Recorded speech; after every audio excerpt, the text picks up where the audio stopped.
Alhamdulillah alladzi sarrafana bihadzal yaumil mubarak tasrifa wa 'arrafana bima fihi minal barakati wal khairati ta'rifa.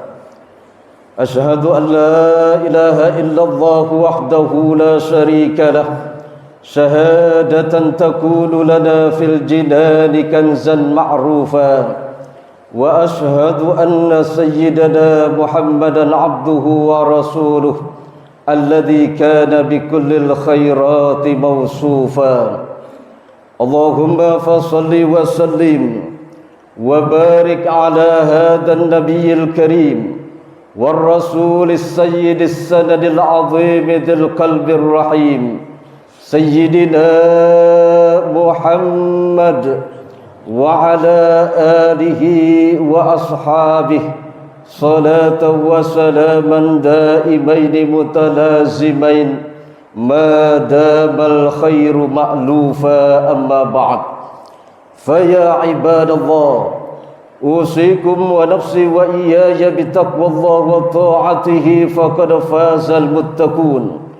فقال تعالى في كتابه الكريم أعوذ بالله من الشيطان الرجيم يا أيها الذين آمنوا اتقوا الله حق تقاته ولا تموتن إلا وأنتم مسلمون. وقال أيضا في آية أخرى إن الله مع الذين اتقوا والذين هم محسنون. صدق الله العظيم. Ma'asyiral muslimin, zumratal mu'minin, jamaah salatil jum'ah rahimakumullah. Syukur alhamdulillah, pada kesempatan siang hari ini Allah Subhanahu wa taala menganugerahkan kepada kita dua waktu kemuliaan. Pertama, Allah muliakan kita pada hari ini kita bisa bertemu di hari Jumat yang merupakan sayyidul ayyam, penghulu dari segala hari. Dan yang kedua, masih Allah izinkan kita bertemu dengan salah satu bulan min ashhuril hurum, bulan mulia dan bulan yang memang dimuliakan oleh Allah Subhanahu wa taala, yaitu bulan Muharram. Mudah-mudahan dengan dua kemuliaan yang Allah berikan kepada kita ini, Allah berkenan mencurahkan rahmat barakahnya untuk kita, sehingga Allah muliakan kita min dari dunya ila daril akhirah. Amin ya rabbal alamin.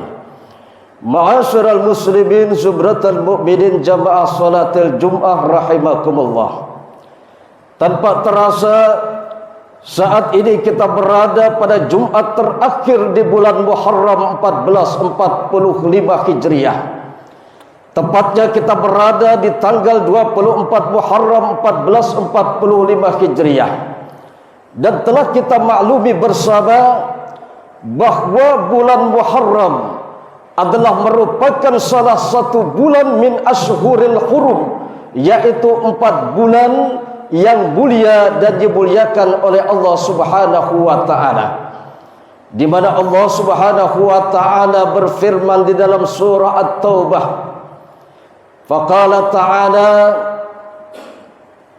inna iddatas syuhuri 'indallahi 12 syahran fi kitabillah yauma khalaqas samawati wal arda minha arba'atun hurum. Al-ayah. Sesungguhnya bilangan bulan pada sisi Allah ada 12 bulan. Di saat Dia menciptakan langit dan bumi, dan dalam 12 bulan tersebut ada yang disebut dengan 4 bulan haram, 4 bulan mulia, yaitu bulan Dzulqa'dah, bulan Dzulhijjah, bulan Muharram, dan bulan Rajab. Apa makna haram di sini jamaah rahimakumullah? Para ulamaul mufassirin menyatakan bahwa dalam 4 bulan ini adalah diharamkan untuk melakukan perbuatan keji ataupun peperangan di dalamnya. Bahkan Al-Imam Fakhruddin Ar-Razi dalam tafsir Mafatihul Ghaibnya menyatakan bahwa yang dimaksud dengan Ashhurul Hurum yaitu annal ma'siyata fiha asaddu iqaban wa ta'ata fiha aktsaru thawaban. Sesungguhnya kemaksiatan yang dilakukan di bulan yang memang dimuliakan oleh Allah Subhanahu wa taala adalah asaddu iqaban, dosanya berlipat ganda. Begitu juga sebaliknya, ada ta'ata aktsaru thawaban. Bila seseorang melakukan ketaatan, melakukan kebaikan, melakukan amal ibadah di bulan yang memang dimuliakan Allah, aktsaru thawaban, maka pahala yang Allah berikan kepada kita pun akan berlipat ganda. Ma'asyiral hadirin jamaah salatil Jum'ah rahimakumullah. Maka oleh karena itulah di sisa-sisa bulan Muharram ini dan kemudian untuk persiapan bekal kita menuju 11 bulan ke depan, apa yang mesti kita lakukan? Allah Subhanahu wa taala memberikan informasi kepada kita dalam surah Al-Hasyr ayat 18. Allah nyatakan faqala ta'ala ya ayyuhalladzina amanu taqullaha wal tanzur nafsum ma qaddamat lighad wattaqullaha innallaha khabirum bima ta'malun. Wahai orang-orang yang beriman, bertakwalah kalian kepada Allah Subhanahu wa taala, dan hendaknya setiap orang mempersiapkan dirinya apa yang telah ia persiapkan untuk bekal menuju yang namanya kematian. Dan bertakwalah kepada Allah, sesungguhnya Allah Maha mengetahui terhadap apa-apa yang kalian kerjakan. Hadirin jamaah rahimakumullah, pada ayat ini kurang lebih ada dua hal yang bisa kita petik informasi dari Allah Subhanahu wa taala, terkhusus untuk orang-orang yang beriman. Kenapa orang yang beriman dipanggil dengan ya ayyuhalladzina amanu taqullah, bertakwalah kalian kepada Allah? Karena untuk menuju sebuah ketakwaan harus dan mesti didasari dengan iman kepada Allah Subhanahu wa taala. Tidak bisa kita merealisasikan dan mengaplikasikan ketakwaan tanpa didasari dengan iman kepada Allah Subhanahu wa taala. Maka oleh karena itu yang pertama yang Allah taala pesankan kepada kita sebagai bekal kita menuju 11 bulan ke depan di dalam menjalankan roda hidup dan kehidupan di alam maya pada ini, yang pertama adalah ittaqullah, yaitu bertakwalah kepada Allah Subhanahu wa taala. Apa makna takwa? As-Sayyid Al-Bakri bin Muhammad Syata Ad-Dimyati di dalam kitab Kifayatul Atqiya wa Minhajul Asfiya, beliau memberikan sebuah definisi makna tentang takwa, yaitu ibaratun 'an imtithali awamirillah wa ijtinabi nawahihi zahiran wa batinan ma istis'ari ta'dhimillah wal haibati war rahbati minallah, yaitu secara konsisten dan istiqamah melaksanakan segala apa yang Allah Ta'ala perintahkan dan menjauhkan diri dari segala larangannya, baik secara lahir maupun batin, disertai dengan rasa pengharapan untuk meraih ridha Allah Subhanahu wa taala. Artinya apa jamaah rahimakumullah? Tidak cukup seseorang melakukan perintah saja tanpa mampu untuk meninggalkan segala sesuatu yang dilarang oleh Allah Subhanahu wa taala. Maka oleh karena itu para ulama membagi bagaimana seorang beriman itu atau seorang mukmin itu dalam 3 bagian dalam melaksanakan ibadah. Yang pertama ada yang disebut dengan al-mu'minul abid, yaitu orang mukmin yang beribadah dia hanya sebatas menggugurkan kewajiban saja. Dia sholat, dia ngaji cuman sebatas ngegugurin kewajiban doang. Yang kedua, ada model orang beriman kata ulama, yaitu al-mu'minul mutaqarrib, yaitu orang beriman yang melakukan ibadah kepada Allah karena memang merupakan kebutuhan baginya. Dia butuh sehingga dia melakukan berbagai macam ibadah kepada Allah, baik ibadah yang fardu maupun ibadah yang sunnah. Model yang ketiga ini yang paling tinggi dalam dunia tasawuf, yaitu al-mu'minul muhib, orang beriman yang memang dia melakukan segala aktivitas ibadah, dia lakukan segala perintah Allah dan dia jauhkan segala larangan Allah berdasarkan muhib, karena dia memang benar-benar cinta kepada Allah Subhanahu wa taala. Kalau segala sesuatu kita kerjakan dengan dasar cinta, maka niscaya akan terasa ringan. Pekerjaan kantor kita kerjakan bukan karena keterpaksaan, bukan karena sekedar kebutuhan, bukan karena sekedar kewajiban saja, namun karena memang kita cinta dengan pekerjaan itu, maka yang tadinya lelah akan menjadi lillah. Tidak ada kata lelah kalau semua kita dasari dengan cinta dan lillah kepada Allah Subhanahu wa taala. Maka oleh karena itu, ibadah yang kita kerjakan adalah semata-mata karena nahnu nuhibbullah, karena kita benar-benar cinta kepada Allah Subhanahu wa taala. Yang kedua, yang terakhir jamaah rahimakumullah, informasi yang disampaikan oleh Allah Subhanahu wa taala di dalam surah Al-Hasr ayat 18 tersebut, yaitu wal tandur ma nafsum ma qaddamat ligad, agar setiap diri melakukan muhasabatun nafsi, introspeksi diri, evaluasi diri. Apa manfaat daripada muhasabah evaluasi ini? Orang yang selalu melakukan evaluasi diri, melakukan introspeksi diri, maka niscaya orang tersebut akan bertambah kualitas syukurnya kepada Allah Subhanahu wa taala. Orang itu akan bertambah kualitas ibadahnya. Bahkan orang itu pun akan merasa dirinya kecil di hadapan Allah Subhanahu wa taala. Kenapa demikian jamaah rahimakumullah?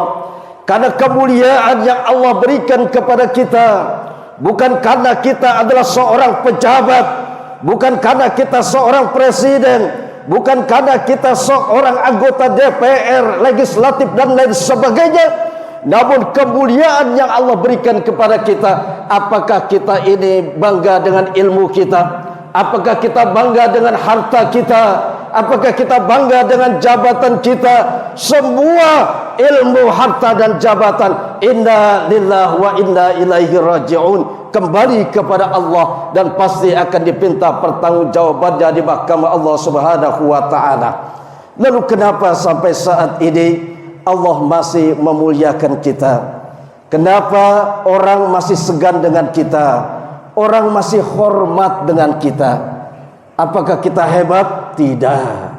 Cuma satu, hadirin rahimakumullah, karena Allah Ta'ala sampai detik ini masih menutupi aib-aib kita jamaah rahimakumullah.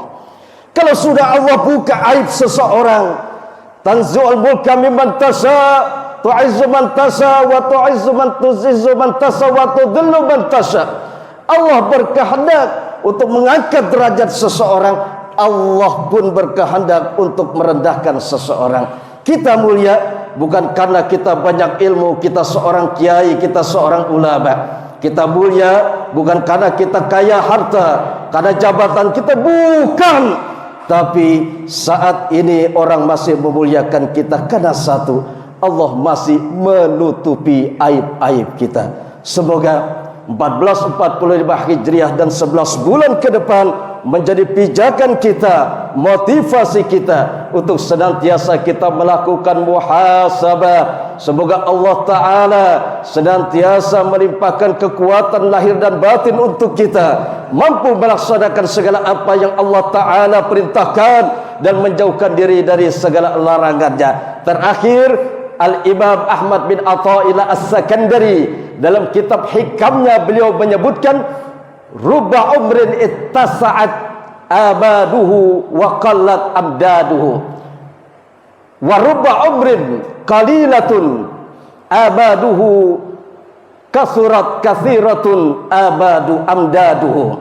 Kata beliau, terkadang umur yang panjang cuman manfaat kurang di dunia ini, ibadah ogah, ngaji ogah. Tapi ada orang yang umurnya pendek, sebentar dia hidup di dunia ini kemudian meninggal dunia, qalilatun abaduhu kathiratun amdaduhu. Sedikit umurnya, pendek usianya, tapi kathiratun amdaduhu, begitu banyak sekali manfaat yang ia berikan untuk orang banyak. Inilah yang disebut oleh Nabi, khairun nas anfa'uhum linnas. Sebaik-baik manusia adalah mereka yang bisa memberikan manfaat kepada orang lain. Ja'alallahu wa iyyakum minal mu'minina al-kamilin wa dakhalana fi zumratil muttaqin. A'udzu billahi minasy syaithanir rajim. Bismillahirrahmanirrahim. Wal 'asri innal insana lafi khusr illa alladhina amanu wa 'amilus shalihat wa tawasaw bil haqq wa tawasaw bis sabr. Barakallahu li wa lakum fil Qur'anil Karim wa nafa'ani wa iyyakum bima fihi minal ayati wadh-dhikril hakim. Aqulu qawli hadha fa astaghfirullahal 'azim li wa lakum wa lisairil mu'minina wal mu'minat wal muslimina wal muslimat fastaghfiruhu innahu huwal ghafurur rahim. اللهم صل على سيدنا محمد وعلى آل سيدنا محمد.